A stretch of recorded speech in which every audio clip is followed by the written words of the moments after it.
नमस्कार दोस्तों, आप सभी का स्वागत है। दोस्तों, हम लोग इंडियन ज्योग्राफी और वर्ल्ड ज्योग्राफी को साथ में लेकर चल रहे हैं। वर्ल्ड ज्योग्राफी के पिछले वीडियो में हम लोगों ने दक्षिण अमेरिका महाद्वीप के पार्ट फर्स्ट में नदियों, झीलों, पर्वत और पठारों और भौगोलिक स्थिति क्या है उसके बारे में जाना। आज हम लोग उसी वीडियो में कंटिन्यू रखते हुए आज के वीडियो हम लोग दक्षिण अमेरिका महाद्वीप में कौन कौन सी जनजातियां हैं, घास के क्षेत्र हैं, उनके क्या नाम है, उनकी क्या विशेषता है, इसके अलावा हम लोग ये भी जानेंगे खनिज क्षेत्र या प्रमुख खनिज क्षेत्र कौन कौन से उसके बारे में बात करेंगे। तो ठीक है दोस्तों, लेक्चर स्टार्ट करते हैं। दोस्तों, आपके सामने दक्षिण अमेरिका महाद्वीप है, ये आप सबको पता है। इसमें आप आगे की हेडिंग डाल दीजिए प्रमुख खनिज क्षेत्र, दक्षिण अमेरिका महाद्वीप के प्रमुख खनिज क्षेत्र। खनिज क्षेत्र में सबसे पहले लिख सकते हैं आप बोलिविया का पठार, ए करके या ऐसे करके आप लिख सकते हैं बोलिविया का पठार। बोलिविया का पठार में आपको दो चीजें ध्यान रखनी। पहली चीज, आपको इसका विस्तार, बोलिविया पठार का विस्तार कहां पर है और इसकी क्या विशेषता है, क्योंकि अभी हम लोग खनिज क्षेत्र की बात कर रहे हैं तो उस चीज के बारे में आपको पता होना चाहिए। तो बोलिविया पठार का आपको विस्तार की बात करें तो इसको पठार के बारे में मैंने बताया, फिर भी आपको वापिस बता देता हूँ। आपको पता है ये बोलिविया और पैराग्वे, बोलिविया और पैराग्वे की सीमा पर स्थित है। कौन सा पठार? बोलिविया पठार। इसकी क्या विशेषता है? इसकी विशेषता क्या? टिन के उत्पादन के लिए जाना जाता है। किसके लिए? टिन के उत्पादन के लिए बोलिविया का पठार जाना जाता है। बस दोस्तों, आपको इसके बारे में इतना ही है। किस देश से संबंधित है, क्या किसी देश की सीमा लग रही है तो थोड़ा उसका पता, आपको मैप में लोकेशन पता होनी चाहिए। क्लियर हो गया? उसके आगे आप हेडिंग डालिए गिनी का पठार। गिनी का पठार आपको पता है दोस्तों, यहाँ पर 3 देश हैं, गुआना है, ठीक है ना। इसके बारे में मैंने आपको पहले ही बता दिया है। अब इसकी विशेषताओं की बात करें तो गिनी के पठार की एक मुख्य विशेषता है, वो है बॉक्साइट के उत्पादन के लिए। बॉक्साइट का उत्पादन क्षेत्र है वो कौन सा है? गिनी का पठार। बोलिविया का पठार टिन का उत्पादन के लिए, गिनी का पठार किस लिए?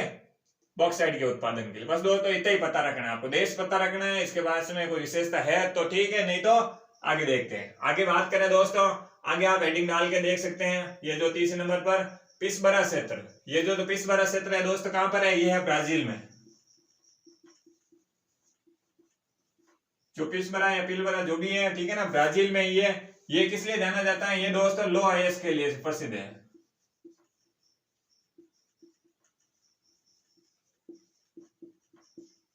क्लियर हो गया? पिसबरा क्षेत्र की बात करेंगे तो जैसे पता चलेगा हम लोगों को, ये तो दक्षिण अमेरिका महाद्वीप में ब्राजील देश के अंदर पिसबरा का क्षेत्र या पिलबरा जो भी है, ब्राजील के क्षेत्र में इसे लो आयुष के लिए, लो के उत्पादन के लिए जाना जाता है। इतना आपको ध्यान रखना है। इसके आगे आगे बात करें दोस्तों, ये आपको चुकी माता, क्या नाम है? चुकी माता नाम से एक क्षेत्र है। कहां पर है? ये है चिली में। ये तो आपको पता है। यहाँ पर मैंने इसके पहले ही जब भौगोलिक स्थिति की बात की और राजनीतिक स्थिति की बात की तो यहाँ पर कौन कौन से देश थे पिछले वीडियो मैंने सारी चीजें बताई है। तो यहाँ पर ये जो चुकी माता का जो क्षेत्र है ये किस लिए जाना जाता है? सबसे पहले आपको पता होना है किस देश से संबंधित है। ये है चिली से, ठीक है, चिली से ये क्षेत्र से संबंधित है। इसके अलावा इसकी क्या विशेषता है दोस्तों? इसे विश्व की तांबे की राजधानी के लिए जाना जाता है। तो तांबे की बात आ गई तो अभी तक आपको पता चल गया होगा, चूंकि माता नाम का जो क्षेत्र है ये तांबे के उत्पादन के लिए जाना जाता है और इसे विश्व की तांबे की राजधानी भी के नाम से भी जाना जाता है। क्लियर हो गया? विश्व की तांबे की राजधानी के रूप में किस क्षेत्र को जाना जाएंगे? चूंकि माता, इसलिए ये इंपॉर्टेंट हो जाता है। कहां पर? चिली में। इतना आपको पता होना चाहिए। ये तो बात कर ली हम लोगों ने खनिज क्षेत्र में। दोस्तों ज्यादा कुछ है नहीं, वन लाइनर फैक्ट है, बस आपको मैप लोकेशन को कंट्री है तो उसकी कोई विशेषता है तो बस इतना आपको ध्यान रखना है। इसके आगे आप हेडिंग डाल सकते हैं जो प्रमुख जनजातियों की बात करें तो यहाँ पर दोस्तों मुख्य जनजातियां मैं उसके बारे में बता देता हूँ, बाकी आपको पढ़ने की जरूरत नहीं है। अगर मुख्य जनजातियों की बात करें तो दोस्तों दक्षिण अमेरिका महाद्वीप में जो मूल जनजातियों के रूप में जानी जाती है वो है रेड इंडियन। जो रेड इंडियन के नाम से जाने जाती जनजाति है वो किस देश से? पहली बात किस महाद्वीप से? दक्षिण अमेरिका महाद्वीप से। अगर देश की बात करें तो दोस्तों आपको जो ये क्षेत्र दिख रहा है, ये ब्लू कलर में मैंने ये सर्कल कर रखा है, अंदर आपको ध्यान नहीं देना। अभी आपको इतना ध्यान है, ये जो क्षेत्र है कहां पर? ये आपको पता है भूमध्य रेखा का क्षेत्र है और अमेजन वनों का जो क्षेत्र है ये वही है। यहाँ पर जो दक्षिण अमेरिका महाद्वीप की मूल जनजाति या मूल निवासी जनजाति की बात करें तो रेड इंडियन है। तो रेड इंडियन में भी दोस्तों काफी सारी है, इसमें छोटी छोटी जातियां पाई जाती है।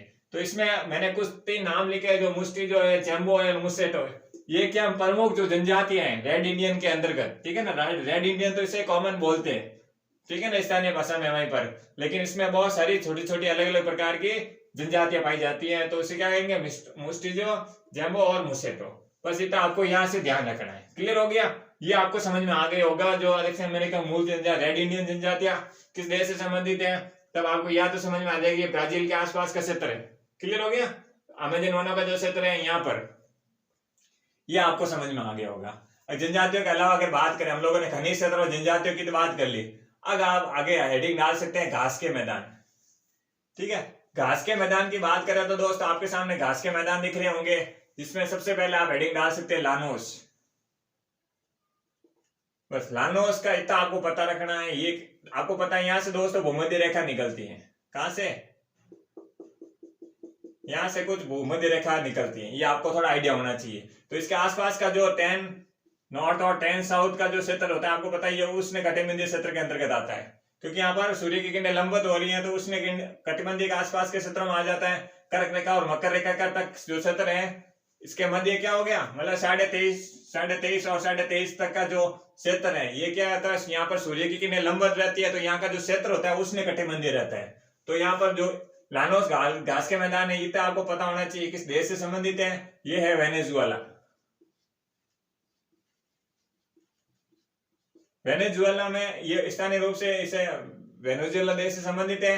किस महाद्वीप से संबंधित है? दक्षिण अमेरिका महाद्वीप से। इसके अगर बात करें जो आसपास की जलवायु की बात करें तो उष्ण कटिबंधीय। क्लियर हो गया। इसके आगे अगर बात करें तो दोस्तों आपके सामने ये पंपास घास के मैदान, पंपास घास के मैदान की बात करें तो दोस्तों इसमें आपको ये तो पता चल गया होगा कि ये उष्ण कटिबंधीय तो हो नहीं सकता। क्यों? क्योंकि मैंने आपको बताया 23.5 डिग्री जो मकर रेखा और कर्क रेखा के बीच का जो क्षेत्र होता है, आपको पता है कि सूर्य की किरणें इन्हीं के मध्य लंबवत रहती हैं। तो फिर यहाँ तो पढ़ने से रही, क्योंकि ये थोड़ा दक्षिणी हिस्सा आ गया, तो यहाँ का जो क्षेत्र होगा ना ज्यादा सर्दी होगी ना ज्यादा गर्मी होगी। तो मतलब शीतोष्ण प्रकार की घास पाई जाती है यहाँ पर। इस प्रकार की शीतोष्ण, शीत प्लस उष्ण, यहाँ पर थोड़ी ठंडी भी रहती है और गर्मी भी रहती है। शीतोष्ण घास के मैदान की बात करेंगे, एक प्रकार की इनकी जो विशेषता होगी, तो एक प्रकार के शीतोष्ण घास के मैदान है, पंपास है। और इसके और क्या विशेषता हो सकती है? और विशेषता ये है कि आपको ये पता होना चाहिए ये कहां पर है, तो ये है अर्जेंटीना।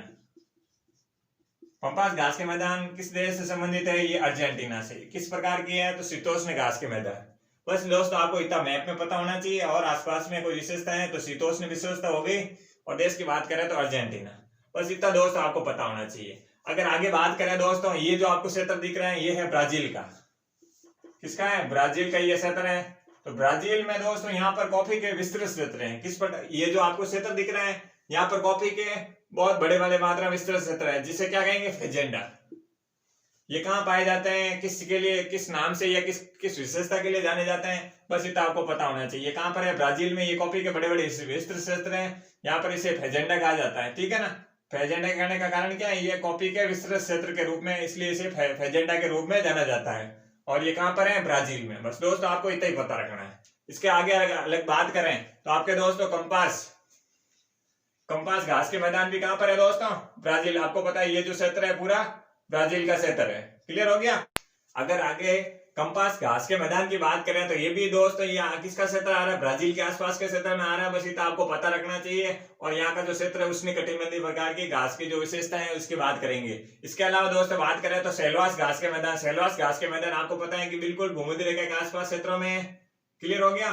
और ये यहाँ पर जो अमेजन वनों का जो क्षेत्र है कहाँ पर है? इसी के आसपास है। तो सेल्वास घास की विशेषताएं भी यहाँ पर सदाबहार वन भी पाए जाते हैं।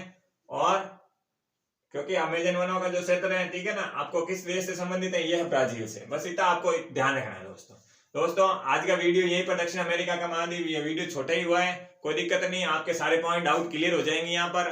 अब हम लोग आगे इंडियन ज्योग्राफी का वापस लेंगे। अगर आपने पिछला वीडियो नहीं देखा या पुराने वीडियो नहीं देखे तो आपको प्लेलिस्ट में सारी चीजें मिल जाएंगी। तो ठीक है दोस्तों, अगर आपको वीडियो अच्छा लगा हो तो प्लीज आप लाइक कीजिए, शेयर कीजिए, सब्सक्राइब कीजिए। थैंक यू दोस्तों।